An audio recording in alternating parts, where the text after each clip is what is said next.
জন্ম থেকেই আমি তোমাকেই গুরুজন মানি। তুমি বাবা তুমি মা, তাই আমি আজীবন জানি। জন্ম থেকেই আমি তোমাকেই গুরুজন মানি। তুমি বাবা তুমি মা, তাই আমি আজীবন জানি।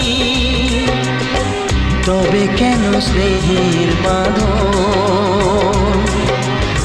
ভেঙে আজ হলো চুর?